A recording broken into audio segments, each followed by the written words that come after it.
we really have to learn of what the rules are in doing business, because sometimes it costs you more once you're starting to make waves, you're starting to do things out there in business, you become a target. So there's your competition trying to pull you down. There's a lot of things that's going against you. So I've always felt as though, especially being a black businessman, a minority businessman out here doing business at a lot of levels that people aren't used to us doing business at, that they look at things to see what's wrong. Well, how are you doing it? And if you're doing it, there's got to be something illegal of what you're doing. So we get more of the hard way that we go and we have to take. And I don't always feel as though that's the right way. Sean Dustin spent time in federal and state prison for drug trafficking and fraud. Upon release in 2006, he had nothing but the clothes on his back, a bag of mail, and legal paperwork. In 2010, he kicked a long-time methamphetamine habit and started the long climb back up the ladder of life. This is the Nowhere to Go But Up podcast. If you want transparency and authenticity, you're in the right place. This is the Nowhere to Go But Up podcast, and this is Sean Dustin.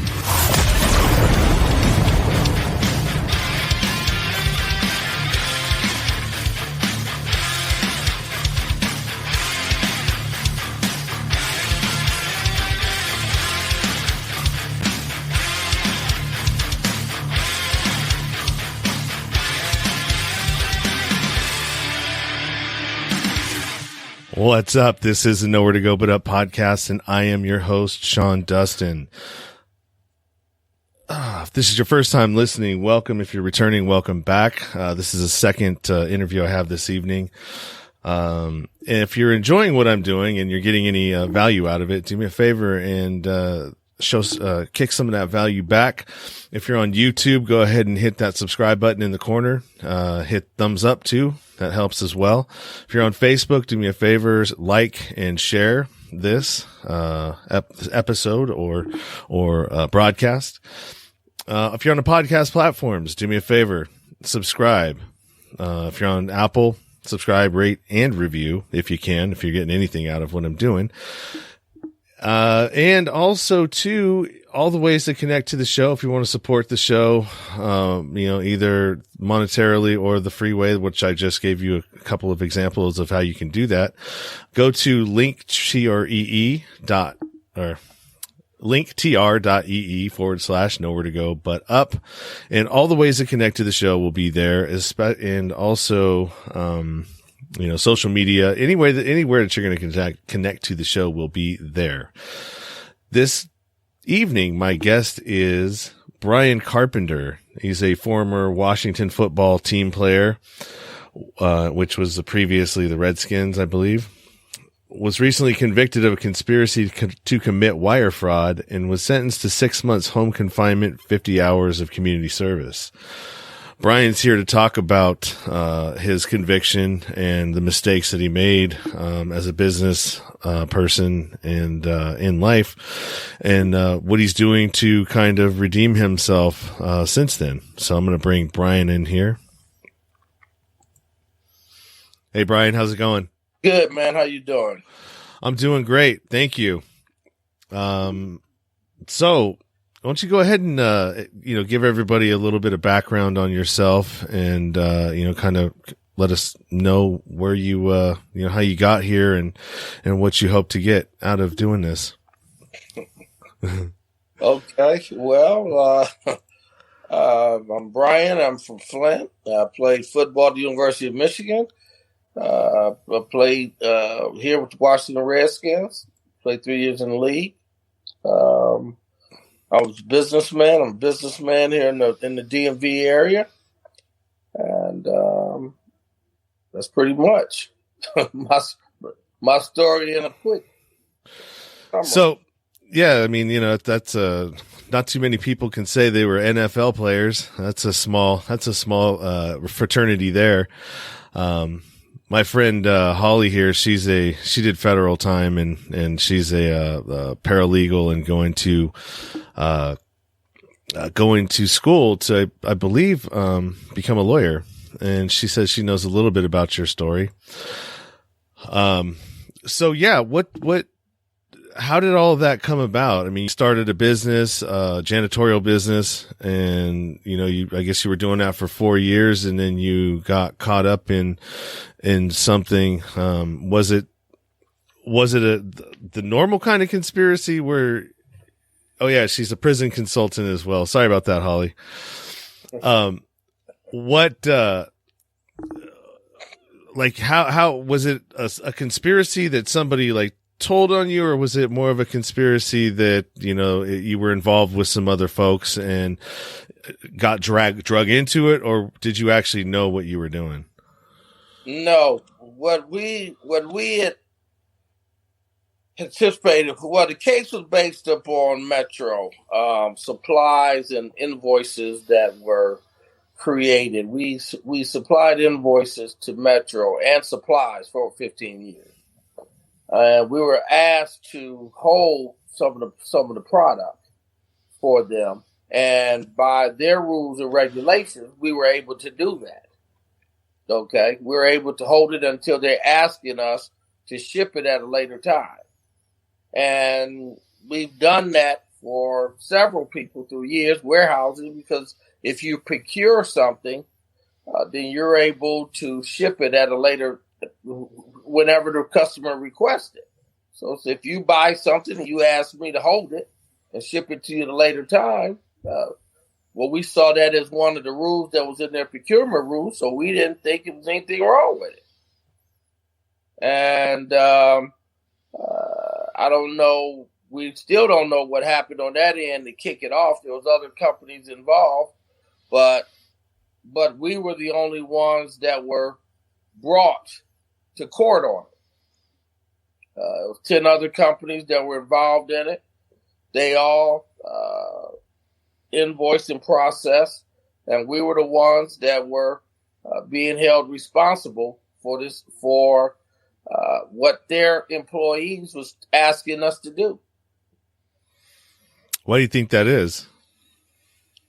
Do you have any idea or any inkling or suspicions? Yeah, well, what we really believe is that because of who I am and what was going on, that this was brought about. We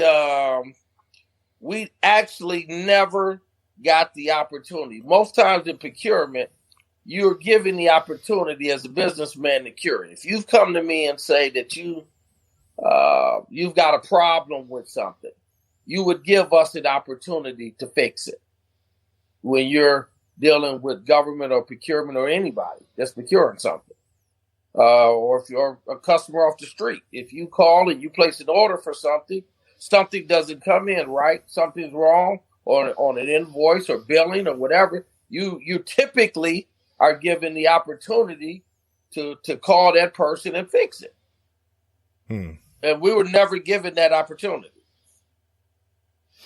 Huh, that's interesting. So Holly's asking, well, she's curious of what the actual charge is. Attempt to commit wire fraud or conspiracy to wire fraud. Okay. Yeah, the conspiracy charge, and Holly was actually caught up in her case on a conspiracy as well, in the white collar, like a white collar right. type deal. So yeah, I mean, so it was basically like if I'm hearing you right, like you didn't really do anything wrong, or you misinterpreted something and or misunderstood how it was written, or how you perceived the actual rule itself. Well, yeah, it was their procurement rules. Okay, that we based it upon their procurement. We found that, when you look back at this was a 7-year investigation for what they said, $300,000 for stuff, which it cost us more in legal fees to deal with this than it would have been for us to actually give it what they were disputing about it. And we were actually never given the opportunity to do that. So found that to be, and then for it to go on for as long. But I just thank God. I thank God that it was a lesson learned from this. I thank God that we were able to move on from this. I thank God that I've never spent a day in jail through this whole process, all of this that was going on. We were able to come out the front door on this and able to take this story and move on past this and be able to educate people, because if you coming through this system and you're realizing what's going on, that, dealing with the feds, dealing with the federal government, they can indict a ham sandwich. I mean, they can indict anybody. It takes nothing to get indicted, but it takes a hell of a lot to get out of it and to deal with it. And what you're forced to deal with, you have to decide how to take the loss, how to deal with it. When I'm looking at 7 to 20 years on something and that I knew that I was going to fight it all the way and deal with it. And then for them to come back and say, I'm going to walk back out the door on this, that's a no-brainer. Yeah. Well, especially too, when you're dealing with the federal government, and I've been to federal prison myself, not for a long period, but I mean, I've kind of dealt with that or listened to a lot of folks that were on conspiracy charges while I was fighting my case. And, Holly says, conspiracy, they don't have to prove, they popped you on wire fraud, and that's a really easy charge. And how are you going to prove that, Right. Yeah. And, we have another comment here. He says, I do understand that he admits to wrongdoing. However, I'm interested in knowing what his plans are now. And that's from a Facebook user. I'll get the name here. It doesn't show up on my, who it is. Well, one of the things I'm doing is I'm starting a foundation to give back to a lot of the youth and speak to them about some of the things that I've gone through and some of the things that I've learned and carried on, and dealing with some of the disappointments that I've had to face along this way, and try to get these young kids to understand that I was blessed because I had the means and some of the means to be able to hire some of the best attorneys in the DMV in this area. Mm-hmm. To deal with that. In most instances, people aren't able to do that. They weren't able to provide a defense for themselves like that, to go up against the government. So I'm proud of it. I'm glad about it that it happened, that I was able to get that, and the judge was able to see it in the way that we saw it without bringing on additional issues. So that's awesome. Yeah. Holly, commented again, oh my God, 300K, ridiculous. Yeah. It's about low hanging fruit and you're a big name. Yeah. That's what I've been told several times, that, especially on this level of white collar or whatever the situation would be, that to pursue this, I found it to be ridiculous, and due to the fact that I was never interviewed from anybody, never interviewed by the FBI, never interviewed from anybody about it.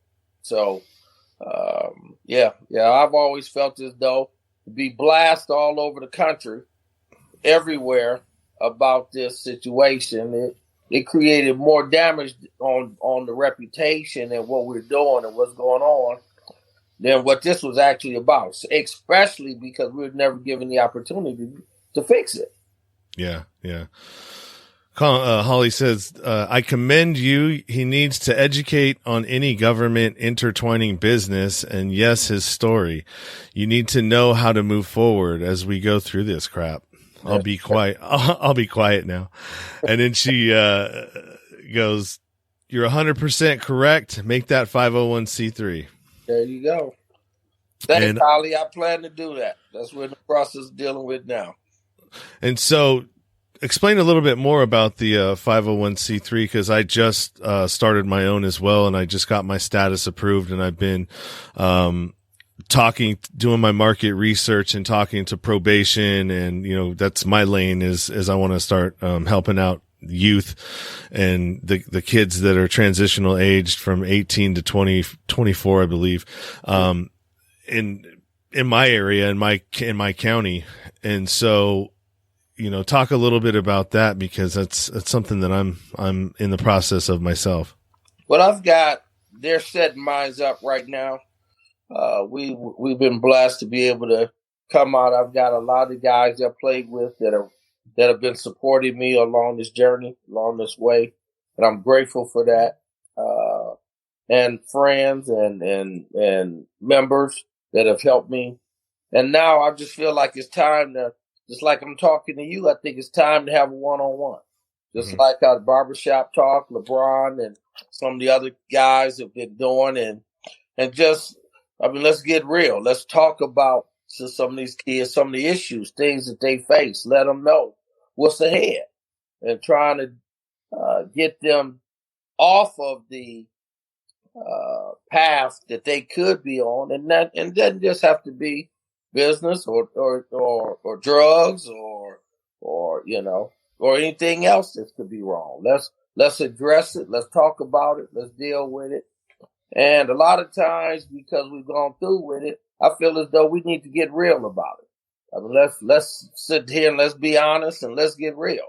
Because if you go up in there in the jail, it's going to be real there. So let's address it before we get there. If you go to court and you got to deal with it, it's a real situation. And when you got to call up on those attorneys, and those attorneys is asking for six figures, that's real. So let's sit here and talk about it. Yeah, absolutely. Well, Holly, the feds, no joke. No, they're not a joke. They got way more money and, you know, way more, manpower to send people out and do these things. Like I had 10 people that I interviewed that were are in federal custody right now on conspiracy charges. And I'm going to plug, tomorrow's episode, and Holly, you're going to like this one. Robert L. Jenkins Jr., he's a federal attorney, and our topic in our discussion is going to be about conspiracy charge and how it's abused by the federal prosecutors, and how they totally manipulate that charge, you know, and hem a whole lot of people up in it. Well, Rob was my attorney. Okay. Rob and Pleasant Broadnecks, they're the best. I'm thankful that I was able to meet them, to come in line with them, and the representation that they gave me, it was A1. And it's because of those guys that I'm sitting here talking to you now, you know. Yeah. And I'm able still going out to do work and take care of business, and able to create things and deal with it on this end. So I'm truly grateful and thankful for what Rob has done in Pleasant Broadnecks. I mean, they're, like I said, they're the best. Yeah, I'm looking forward to that conversation. I've been wanting to talk to a federal attorney about this, and I just haven't been able to, up to this point, you know, reach out, you know, with the show and everything else that I've got going on. You know, sometimes it's a little difficult to reach out to the places that I need to. And, Allie really just, you know, I was like, she'd hit me up on Messenger, and we were talking, and as soon as she said the federal attorney, I'm like, whoa, oh my God. Yes, absolutely. Yes. We need to do this. I want to talk. Yeah. You got the right one on there then. Yeah. Holly says she's happy you're not going to stop either. And so, yeah, I mean, that's a lot of what we need to do. I mean, it's, I wouldn't look at you as a criminal. You know, I was in the criminality part of, you know, what I was doing, and addiction and everything else. And so that's kind of why I have, that space and what I talk about and how, and, you know, what I plan on doing on my end here in my county. But yeah, I mean, we need people, you know, like you and I and other people that are able to, have different legs of what we're doing. Like I'm in the media part of my lane and my experience and my expertise that I bring as an addict, as somebody who's been through the system, you know, been through, trauma and understand all of that. And, you know, there's folks like you who want to get involved in, you know, former NFL players, retired NFL players and current NFL players that have platforms and people that actually listen to them. And so when we can bring all of that in together and harness that, we can move mountains, man. Right. I agree. And I think that just like in business, a lot of us want to start businesses, especially now, want to be entrepreneurs. We dream on being our own, doing our own thing. But sometimes it's a lot more work involved in that whole process. And sometimes we don't realize how close to the line that we're getting in the stuff that we do. And we think, like you're saying, if it's not selling drugs, or we're not killing somebody, we're not robbing somebody, that it's not a criminal. You know, I'm just doing business. And we really have to learn of what the rules are in doing business, because sometimes it costs you more once you starting to make waves, you're starting to do things out there in business, you become a target. Mm-hmm, mm-hmm. There's your competition trying to pull you down. There's a lot of things that's going against you. And so I've always felt as though, especially being a black businessman, a minority businessman out here doing business at a lot of levels that people aren't used to us doing business at, that they look at things to see what's wrong. Well, how are you doing it? And if you're doing it, there's got to be something illegal of what you're doing. So we get more of the hard way that we go and we have to take. And I don't always feel as though that's the right way. Yeah, no, for sure. And, you know, Holly was talking, we were talking about something at one point. I lost it. So yeah, there's definitely, a lot of challenges that are happening right now. You know, just in life in general, in society, and a lot of the things that are playing out, right in front of us. You know, you're from an area, Flint, Michigan, where there was some corruption going around, with that and that whole water incident and, you know, all of that, you know, the media starts suppressing things. Then it doesn't look like it's as big a deal as it is. And, you know, you start to see how things are lining up. It's just kind of crazy. And now I remember what I was going to say, Holly. We had talked about this, with the, you know, all the PPE loans and everything else that have come out. I mean, when all of the dust settles from all of this, they're going to be combing through all that, looking for fraud and looking for ways to put people in prison. Well, you got to look at the way I do now. The ones who can represent themselves at this level, who's able to hire the best attorneys, who's ever able to strike the best deal, as opposed to the ones that are going to get caught up in the system. And that's one of the issues that I was looking at that I didn't want to have to address is the civil charges, the civil issues that come along with that you don't get to when you're dealing with white collar stuff. Mm-hmm. Is forensic accounting, forensic attorneys. You know, it'll go through, try to represent yourself. That burns through your money more than anything else. As opposed to on a criminal charge, you're hiring a thing that's pretty much a cut and dry case of representation in. But when you get into trying to see wire frauds and documents and all the rest of that, at $500 an hour, paying attorneys $1,000 an hour, and you got 10,000 documents and attorneys and all of that. It really eats into what you're dealing with. And that's why I want to advise and talk to some of the youth, because it's a bigger picture. Mm-hmm. It's representing yourself, and it's a fine line in what keeps you out of jail.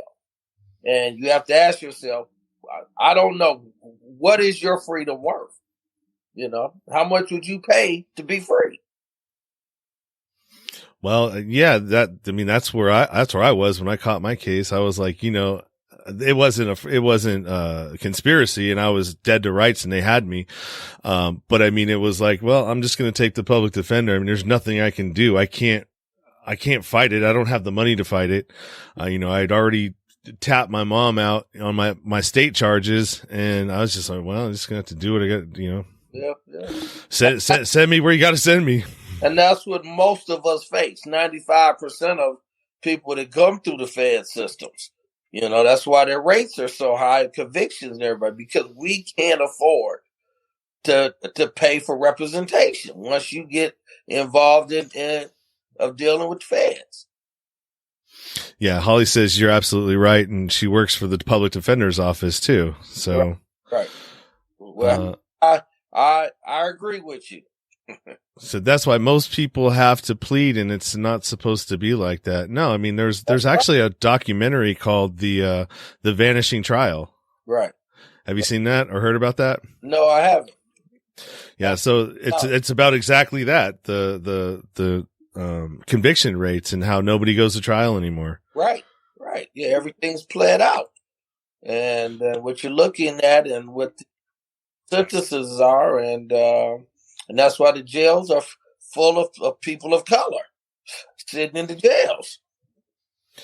Well, I think there's a little bit more of a sinister, like if you ask my personal opinion on it and everything about like how we got to where we are with the mass incarceration and, you know, having how many, 2% of the population is, you know, the prison population for the world. There's some crazy number. I can't remember what it is of people in the United States versus the rest of the world. And I think a lot of that was coincided with the fact that, you know, when they privatized the prisons, they started to need to fill those prisons up. Right. And then you have, you know, the change in the 94 crime bill, which changed all of the sentencing guidelines, mandatory minimums and everything else. Okay. So now we've got a place to put them, and we've got a place or a way and a mechanism by which we can lock them up for longer periods of time. Right. Now the prison industry, which, you know, if you've been to federal prison, it's Unicor, and they make quite a bit of money there where they're only paying people, you know, $2 an hour. But it goes back even further than that, in my opinion. And it goes back to when the Iran-Contra thing and they started flooding the inner cities with crack. That's right. So all of it lines up and coincides with one another. You know, it's like a domino effect. Okay, well, we've got the way to do it, the way to break up the communities, the way to take the men out of the homes. And all of these things kind of go together.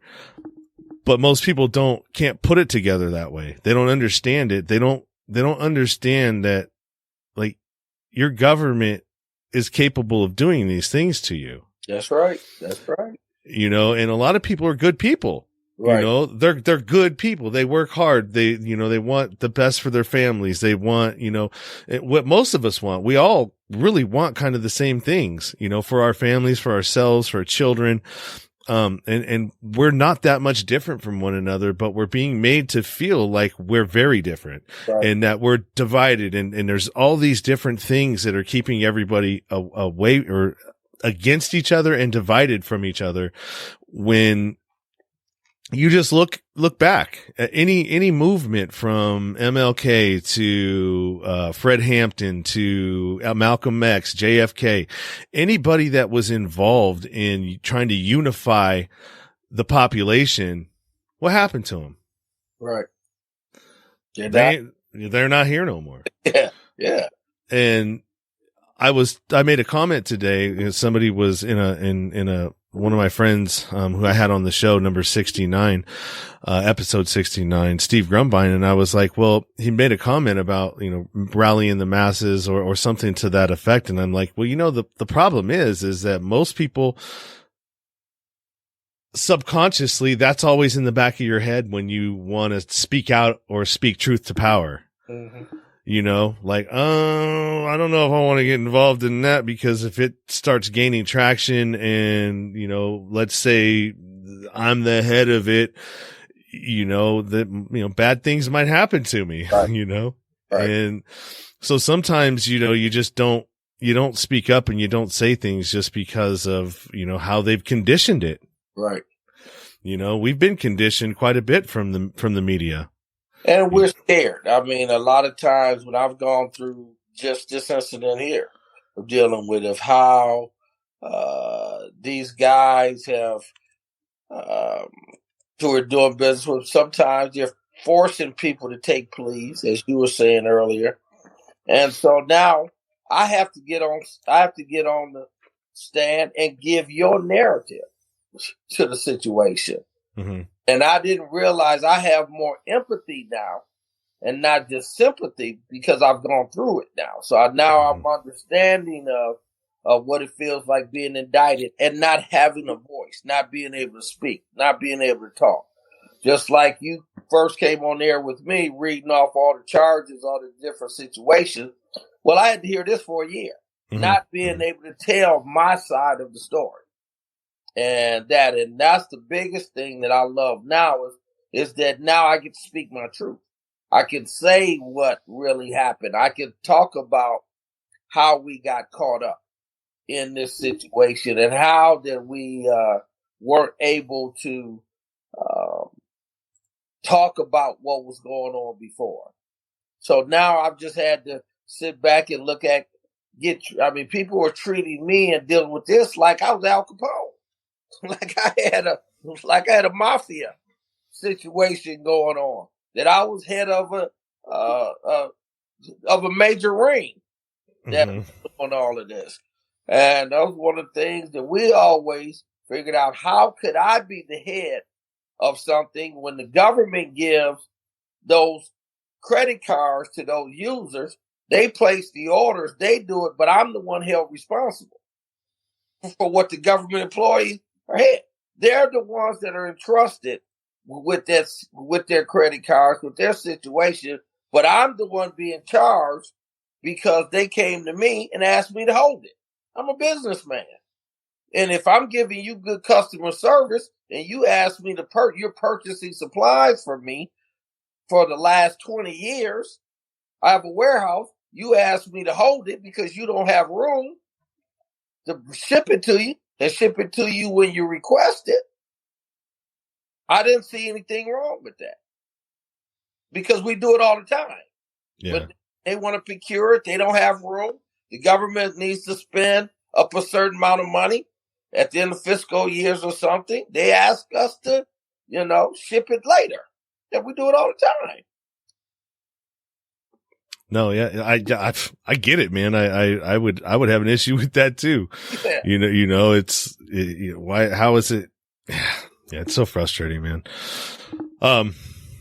Holly has another, thing she said. So one last thing, trauma. You went through trauma because you had to lie about being on the stand, to not tell the truth, but eat it, and all of these, when you get put into a situation like that, when you have to, deal with what you had to deal with, it doesn't matter, if you're not a criminal, or if you're not, if you're a drug addict or whatever, the experience in itself is enough to put you through some PTSD and some trauma. I know when I came out of prison, I had PTSD from some of the things that I had to experience while I was in there. Wow. Well, one of the things that I want to address what Holly was just talking about, I'm not speaking about in terms of me being on the stand, because I've never got that opportunity to speak, ever. I mean, during the plea, during the whole situation, because it's the government's narrative. And once they're asking you and you're going to do a deal with them, whatever, you have to agree to whatever their narratives are, whatever their situations are. And so, and when they want to come after you, if they're always looking for somebody up higher.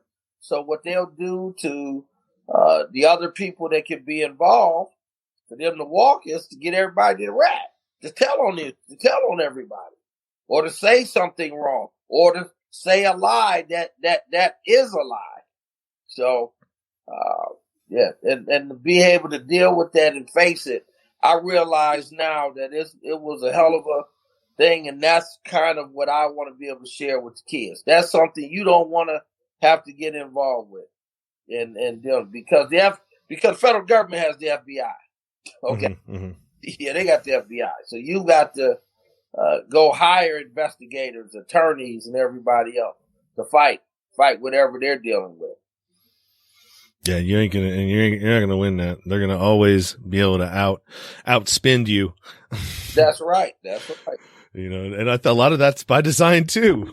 Right. I mean, we're living in a what's up is down and what's left is right kind of world, and it's really frustrating. Right. Holly says again, okay, I can't stand it. Exactly. Those with the authority with credit cards. Are you kidding me? And 20 years? It's all about who you are and the narrative they created. And he got 14 days. Okay. Yeah. He got 14 days.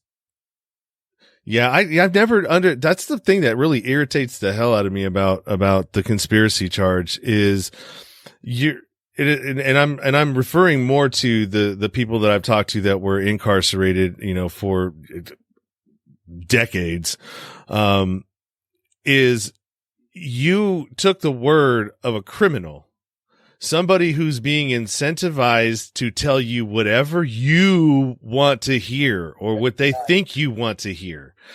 And some of these folks they had importation charges. They were told that, oh yeah, I sold kilos, of methamphetamine, and a lot of these people you wouldn't let hold $50, let alone 50 kilos, right? And most of them had no vehicles, so how in the world are they going to get that drug from Mexico to here? Right. Right. And some of I think one of the judges in this case, when they asked him that, they tried to argue, the importation charge, and then they kind of got shut up with, okay, well, we're going to take away your downward departure, which is your acceptance of responsibility. It's another little coercion thing to shut you up. Right. And then when they said, all right, well, I don't care about that, I want to argue it anyways, they said, well, that's where that's where drugs come from, is Mexico. So that's you know what I mean? It was okay. That's where drugs come from. That is your reasoning. There's no investigation. There's no nothing. Right. It's just investigators talking to criminals and criminals giving them information and telling them what they want to hear. So there's really no investigative work ever being done, hardly ever anymore. It's all about trying to force somebody. They can give you their narrative and make you take a plea. And I'm glad that I've had the judge that I had. I thought Judge McGrady, I thought he was an excellent judge. I thought he was a fair judge. And I think that him giving me the opportunity to walk out that door and understanding I can have a platform to do some good things with, to come out of this, I really appreciate it. And it really helped me to really sit back and take a real good look at what was going on and to shrink your circle and watch that, what? Maybe I should have said no. Now looking back on it, I should have said no about when they came to me with that. But, this was my interpretation of what their procurement rule was. And I know we've done it in the past, so I didn't see it as being a major issue, a major problem. Especially not to this extent. Mm-hmm. Yeah. No, for sure. Yeah. And Holly says, yes, broken system. We must change the front side of the system. Right. Half of these attorneys go by the playbook they are given because the system doesn't change and it's a win for them. Right. Tell him reform, get it on. And yeah, we need to be thinking heavily about reform and what role that we can play, right. In facilitating that. And lastly, she's like you, Sean, I'm here to help.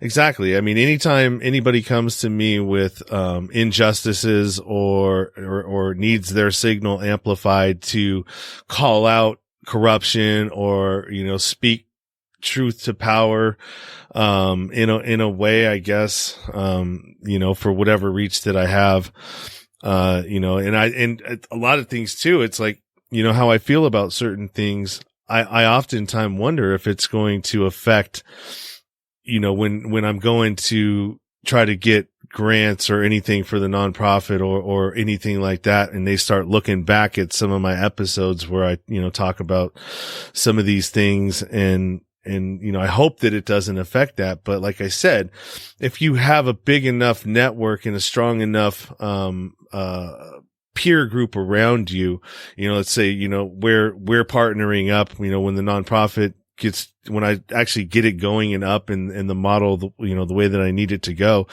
at some point there's going to be, a panel of people like yourself that come and talk to these kids via Zoom or, whatever the platform is, and have them in like a sort of a seminar or, a presentation of different folks like yourself that have been through things. And, I was having a conversation with the probation manager of Contra Costa County today, and I was explaining to him that we don't listen to people with bars and stars and letters behind their names. As kids, as, ex-offenders, we just don't see it because I have a hard time relating to you. Have you been through my shoes? Have you been to prison? Have you been through trauma as a child? Have you been through all of these things, or did you just read it in a book? And not that there's anything wrong with that. We need those people in the world too. But for criminal elements and people that suffer from criminality and have gone through hard knocks in their life, they're more receptive to hearing it from idols. That's right. Idols, people that like football players, people that they look up to, or folks that have actually been through it themselves and can relate and can speak to their experience. I agree, because I think that most of us, I only know one person, that's Christ. Mm-hmm. Most of us we were an incident away from being in a bad situation or bad place. And maybe we just weren't stopped. Maybe we just hadn't been dealt with. But at some point, sometime, things happen in our lives to give us a different perspective. And I believe that most of the time, when you get that perspective, it's not about you. It's about something that you had to go through that you're going to be able to help the next person get through, mm-hmm. and how they can get through it and how they can face it and realize that they can keep going and they can move on from whatever mistake they've made and how they've done it. That we're possible to be better than what somebody else has labeled us or think that you've gone to be, that you can do it. And that's kind of where I want to deal with these kids, because mm-hmm. kids, youth, adults, everybody else, just because we've got knocked down don't mean we have to stay down. Yeah, absolutely. Yeah, there's a way up. There's a fight.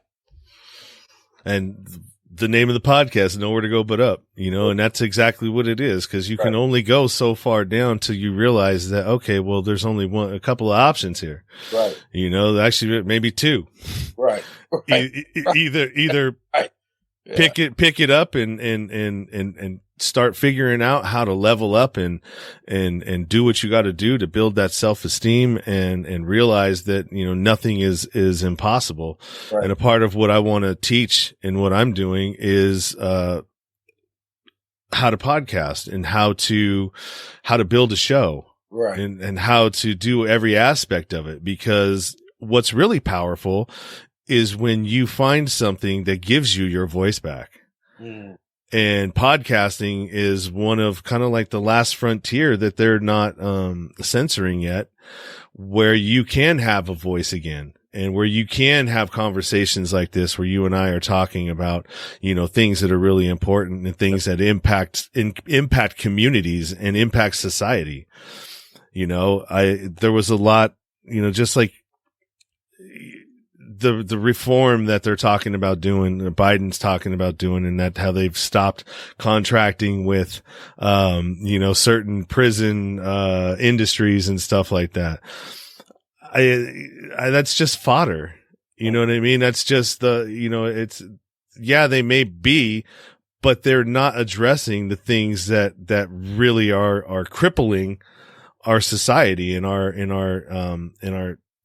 communities and our impoverished communities, poor communities. I mean, it's no mistake that, these places stay the same. Mm-hmm. That's right. The years. Okay. The problem's been happening for how long? And it still looks the same and hardly any different than it did 25, 30, 40 years ago. Right. Because a lot of times we believe what people tell us. Mm-hmm. We believe that we're only as good as what we hear. If you keep hearing that you're nothing, you're not going to be nothing, you're not going to be able to ever get out of this situation, then you believe it. Mm-hmm. And if you've been giving hopelessness for so long and they've embedded that thought process in you and you believe it, that then it is hopeless. I always believe that, you can't enjoy winning until you face losing. You can't enjoy. If you've never lost, you've never had any hard times, you would never understand what being happy is all about. If you've never cried, then you've never understand what laughter is. So sometimes for us to learn to appreciate what we have, what we don't have, the gifts, the opportunities we have, is that we don't realize it unless we're faced with other challenges that face us, the possibilities of it being taken away from it and being gone. So, and I've learned to appreciate a lot more now being on this side than I took for granted on the other side. Yeah, absolutely. That's a great point and a great way to look at it. And I've heard that before. But sometimes when you hear things, I talk to a lot of people, so I'll hear something a couple of times, and then that one person that I hear it from will just be like, oh, yeah, I get that. But it's absolutely true, man. I mean, if you've always been miserable, how will you ever know what happiness looks like? Exactly. It's like, well, I don't know. I don't know what that is. So I don't know what I'm missing. Right. So I don't really know how to, or even know if I should navigate to it, right. To a destination that I don't even have the address to. Right. I mean, put it in layman's terms. Thing is bad neighborhoods, bad situations. How would you know what it's like being in a good neighborhood, a good situation, good school? If you've always had bad things happening to you, I have a friend that has a program that they're doing in Detroit, and it really touched my heart because it realized there were some kids that are out here that has never had a private room to themselves. They've never had a bedroom to themselves. They've never been able to sit down and have a meal by themselves. Always they've grown up with being in shelters or homeless situation, being having to eat out of soup kitchens or given that. So they don't understand what it's like to sit down in a bedroom by yourself, lay down by yourself, sit down, have a lunch or a dinner or breakfast by yourself. And when you look at stuff like that, you realize how truly blessed that we really are. Yeah. And two, sometimes, a lot of people don't realize this too, is that when you grow up in a household that's abusive or toxic, or there's a lot of yelling and there's a lot of stuff going on, being put down and, just dealing with unhealthy stuff. What ends up happening when you get older, and I realized this about myself, was you don't know how to stay in something that's not chaotic. That's like, right. like if there's no chaos going on, right. You self-sabotage the situation to create the chaos that you need, right, because that's like familiar to you. Right. That's what you need to function in. Yeah. That's how you survive. That's how you function. Mm-hmm. And so it's, same way, learning to play with success, learning to live with success. A lot of us aren't used to being successful and not self-sabotaging it, mm-hmm, looking for the other shoe to fall. And, or even realizing that you do deserve to be successful. Exactly. Because all the conditioning that you've gone through up to this point, tells you otherwise. Right. Tells you that you're not worthy. You're, all of these other things. And so, I mean, we really need to start addressing that and start teaching our youth, how to be a human. Right. And how to identify things like that, like shadow work. Have you ever heard of that expression? Yeah. Usually when you don't like something in somebody else, it's really something that you don't like about you. Right. And, when you want to attack somebody else for something, take a look at that. Stop for a second and pause. What is it about them that you don't like? And now turn that around and like, okay, do you possess some of those qualities that you don't like in them, that you don't like in yourself? Right. Because I've always found, well, not always, but when I started really thinking and looking at things in that way, in that light, that most of my problems, I didn't have to go very far from me.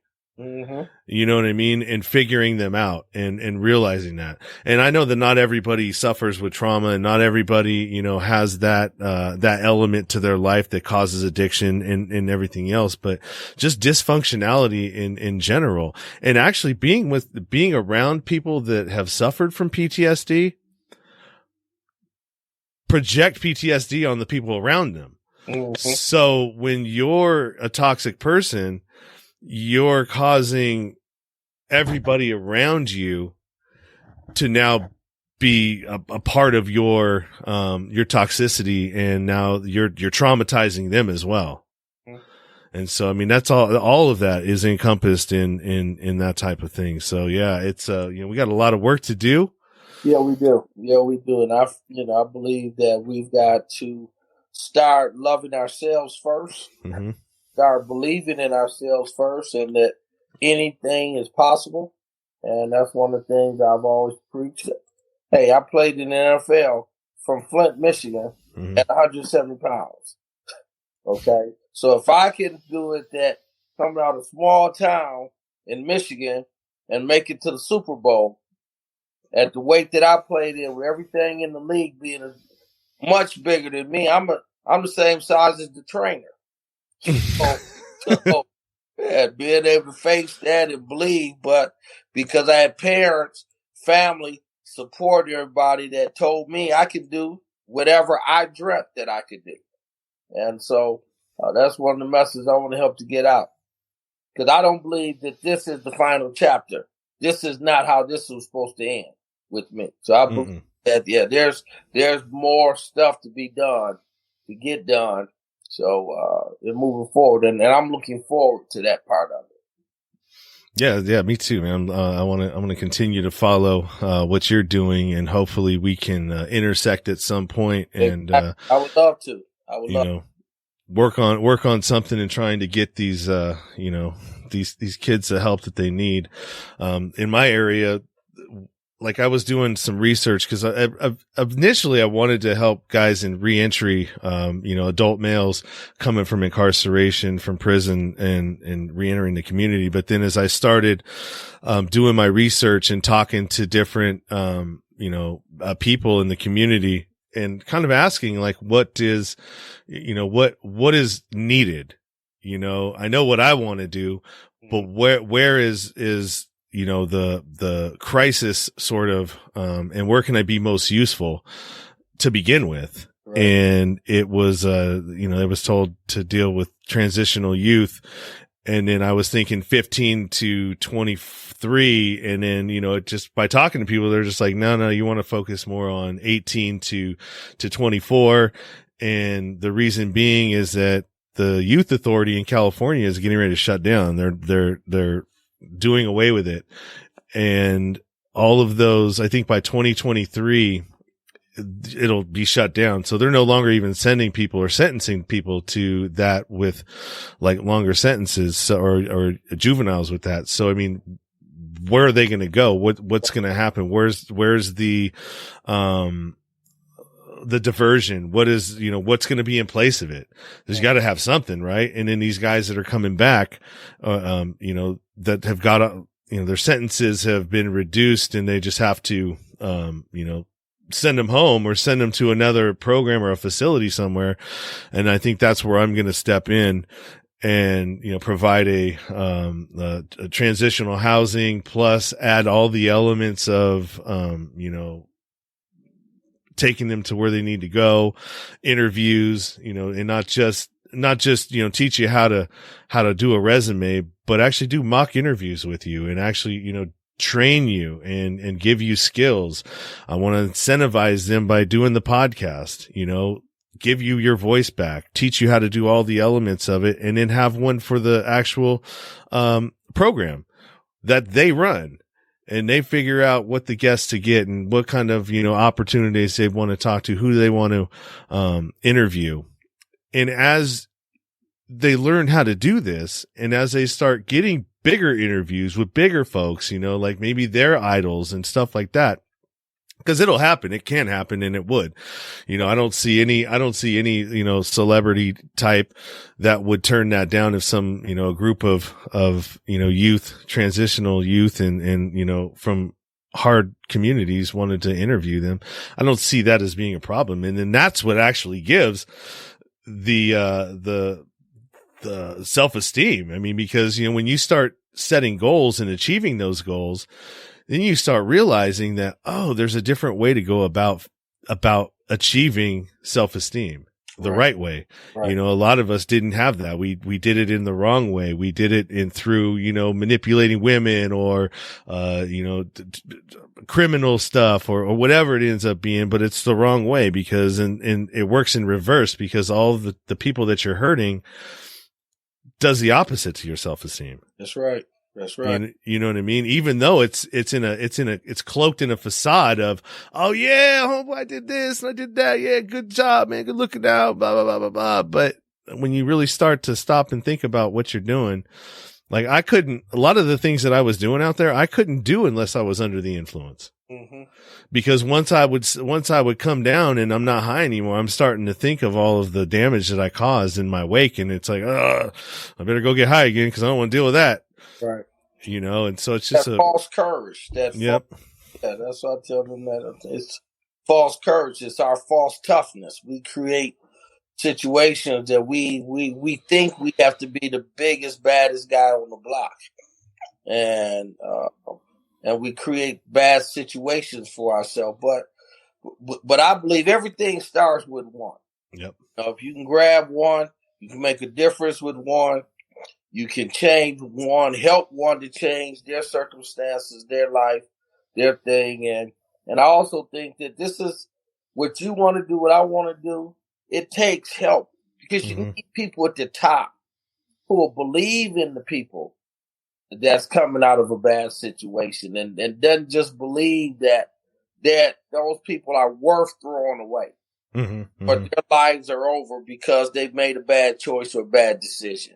That there's nothing good in them because we've done something wrong. And so you need people to believe in you. You need people that are willing to really, because that's what they keep saying of having a second chance. Mm-hmm. Society really gives us that opportunity to have a second chance. Mm-hmm. You know, to give people that opportunity. You know, you talk about felons being able to, their right to vote. If you've gone in and you served your time and everything, why shouldn't you come back and be restored to full citizenship in the United States? Yeah, and that doesn't happen either, because every time you catch a charge, or actually anytime you get arrested, right, it goes in that permanent file. Exactly. And like that kept me, like I had a white collar charge in federal prison, but that history worked against me. Yeah, it doesn't go nowhere. And so instead of going to a camp, I ended up in a medium over something that, like, I didn't even plead guilty to that. Like I had a what was it? Some violent charge because of a fight that I got into, and it got dropped and lowered down to something else. But just because of the initial offense and what that was in my record, they wouldn't allow me to go to a camp. Right. And so it's like, okay, well, you just continue to, did my time for the crime and move. There's no such thing as that. It continues year after year after year if you're in that lifestyle, right, to affect you. So we got some more comments here from Kendra Hardy. We all fall down some way or another in life, but we can always get back up. Absolutely. And if you can't, be that person that helps someone else get back up. That's right. To each one, teach one, right? There you go. That's how it's done. Returning citizens, or hashtag returning citizens. Fantastic interview. And I think that was from Sandy Freeze. She was the one who didn't have the Facebook name. Okay. Kendra, again, I love this, Brian Carpenter. I always wanted to help with this. God bless you. Thank you. Thank you. Sean Dustin, you are angelic. Well, I appreciate that. I really do. You need to contact your state senator to have a meeting. Okay. In Maryland, if you have a felony after serving your time, you just need to register to vote. Okay. Yeah, well, the funny thing is that I didn't even realize that I could vote when I got out of prison, because I just believed that, I'm a felon, I can't vote. Right. And so I got out in 2010 or 2006, and I didn't vote until 2016 till this year for the first time. But in 2016, I just didn't, I knew that I could, but I just didn't like any of the choices. So I didn't. But yeah, I didn't believe it. And Kendra, in Maryland, if you're up in the Baltimore, Maryland area, check out a video or an episode that I did. I believe it's 97. It's in the high 90s, but it's with Dr. Carmen Johnson. And she actually got sent to federal prison for 3 years, when she was helping out with the 2009 financial crisis and trying to keep people in their homes and stop the moratorium from the illegal foreclosures that were happening. Right. So she saved like 800 families, from being evicted, but she wouldn't play ball with some of the bigwigs in Maryland, and they wanted her to say that there wasn't any illegal foreclosures, and she'd proven that there was. And she was on the board of the NAACP Maryland chapter, and she was involved pretty heavily, and she was just a business person. Same thing as you. But since she wouldn't play ball, they wrapped her up in some other indictment charge, and they found her name connected with somebody that she had done business with. But I mean, it was like she was doing credit restoration. And so she worked with a bunch of different real estate agencies, and just so happened that these people were being indicted on something, and they threw her into it as well. And that was the tie that they needed. And she did 3 years in federal system. Yeah. It's a really good interview, and she's out here advocating now too of her situation. And so, I mean, It's not a new thing, man. It's just we need to start speaking out against it and so start. many stories, so many people that don't have voices.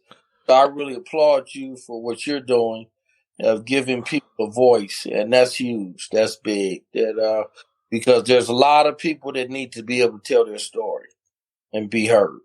And so I really thank you for this opportunity and applaud you for what you're doing. And maybe keep it up. Keep doing it. Well, thank you. Thank you. I appreciate that. And I actually would like to have you back on and we can talk about football.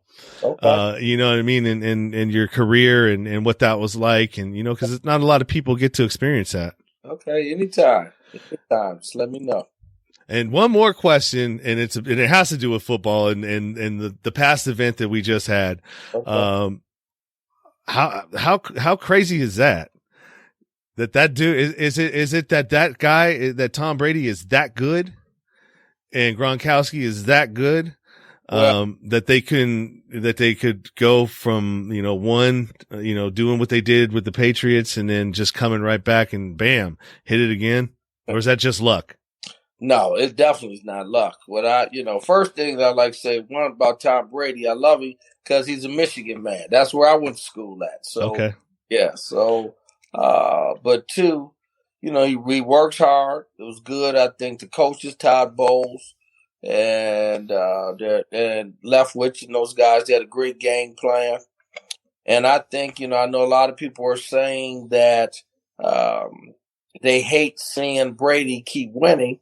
And my thing is, what I keep saying is them beat him. Yeah, right. He's not supposed to beat himself. It takes somebody to go out and beat him. And I think, I didn't grow up with seeing the Jim Browns in the area. I've heard a lot about them from my father and them, or the Bill Russells and to see all the championships and stuff that they've done. So I think it's pretty nice to be able to live during this time to see something that's going to be great. That's something that you'll be able to say you've witnessed. I've witnessed this because I don't think this was going to be done in a long time. Yeah, I agree. I don't think so either.